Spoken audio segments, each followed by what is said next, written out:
Ali MacGraw starred in Love Story. Millions knew her as dream romance, but off-screen, her life was different. Our research found surprising truths.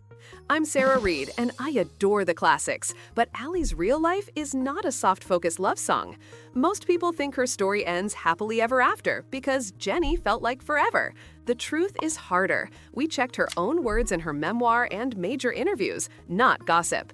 Speed to value. In a 2014 sit-down with Oprah, Ali said her father often drank too much and at times physically abused her younger brother. That kind of home trains a child to fix everything, to smile through fear.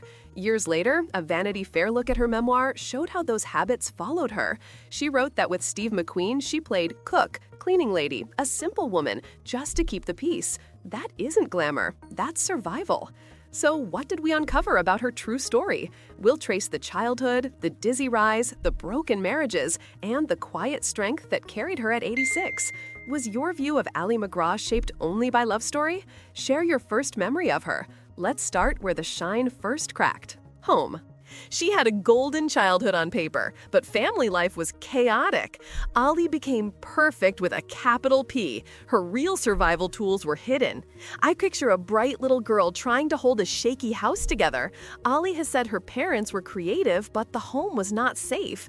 In a candid interview, she shared that her father often drank too much and sometimes hurt her younger brother. So she took on the fixer role. She tried to be perfect with a capital P. If she pleased everyone, maybe the storms would stop. That's what trauma teaches kids. Be useful, be quiet, become the glue.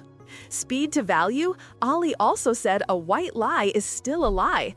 Honesty mattered because she had lived with too many unspoken truths. She later admitted it took a lifetime to unlearn people-pleasing. I hear that and think of all the times I've tried to be perfect to keep the room calm. It works until it doesn't.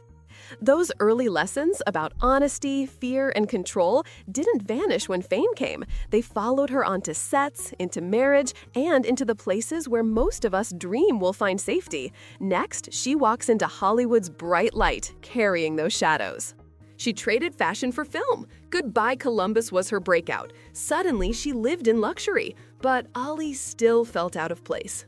Before the movie posters, Ali worked at a high-end fashion magazine in New York. Then came Goodbye Columbus in 1969. That same year, powerhouse producer Robert Evans married her and later passed her as Jenny in Love Story in 1970. The rocket took off fast. She won 2 Golden Globes and was voted the top female box office star in 1972. That is a dizzy climb by any measure. But behind the velvet rope, Ali wrote that Evans's world felt unreal. She said her life moved in a dizzying spiral and she had landed on another planet. Luxury everywhere, but it didn't feel solid. She also admitted she was crazy about being popular and would go far to please. That sounds like the child fixer inside, now set loose in front of flashbulbs. And when you feel out of place in a perfect room, you start to bend yourself to fit. For a while, she did. Then the fairy tale turned. The cost of that glitter shows up next, in a marriage everyone thought would last. She wed a studio legend. The golden years began, but fairy tales have a cost. Her perfect marriage unraveled. Robert Evans wasn't just a husband, he was the gate that swung open. He cast Ali in Love Story, and together they had a son, Josh. The parties, the premieres, the phone calls that could change your life, it was all real. But by 1972, the marriage was over. Publicly, they kept it civil. Some reports point to an affair that strained things, but the official record stays brief. What matters is the end of the fairy tale glow. The woman the world called Jenny was suddenly on her own. Ali never turned this chapter into a blame game. In later remarks, she still credited Evans for early support. That grace tells you a lot. But endings are still endings, and the fixer inside her was about to face a love story that would test every survival habit she had. If you're into deep myth versus truth dives like this, please subscribe to Golden American Legends and tap like so more classic fans can find this. One fairy tale closed, another, louder one was about to begin and break. Hollywood's cool king swept her off her feet. Life in Malibu seemed perfect, but a storm was brewing. Their love turned into a battlefield. Allie married Steve McQueen in 1973. At first, it looked sunlit and easy. Kids, beach days, tuna sandwiches, surfboards. But under the shine, both were struggling. From Allie's own pages and later profiles, we learned Steve was getting drunk and stoned every day, and Allie was battling alcoholism too. She wrote that she tried to please him by becoming what he wanted: a cook, a cleaning lady, a simple woman who would not outshine him. Fights grew ugly. Sometimes they turned violent. Rumors of his infidelity swirled, and in time, Allie fled into an affair of her own. Her verdict on the marriage is brutal and honest, a crippling, claustrophobic mismatch. She admitted she never showed McQueen who she really was. They divorced in 1978. 2 years later, he died of cancer. Of him, she later said he was incredibly attractive, but there was danger there. It looked like the great love story. It felt like war. After that, one last spark flickered in her life, a tender, almost love that broke your heart in a quieter way. After Steve, Allie still yearned. She found love again, but fate intervened. Their final goodbye came on a lonely road. After the divorce in 1978, Allie stepped back from Hollywood noise. Then a new man entered, and for a moment, they both felt free, like themselves again. In her memoir, she paints a scene like a movie you can feel. It's night on a California highway near Oxnard. She's dressed to the nines, high heels and all. He even brings beer, not as a party, but as a nod to simple fun. He suggests they pull off near an orange grove to be alone together. The pull of romance is right there, bright and warm. And then her truth rises. "I just couldn't do it," she writes. Not because she didn't care, but because the scars were still tender. They both feel that spark, then let it go. They never meet again. Star-crossed lovers, sealed by distance and timing. That quiet, almost love says as much as any big headline. It shows how deep the wounds went. Now it's time to separate rumor from record and clear the fog around her story.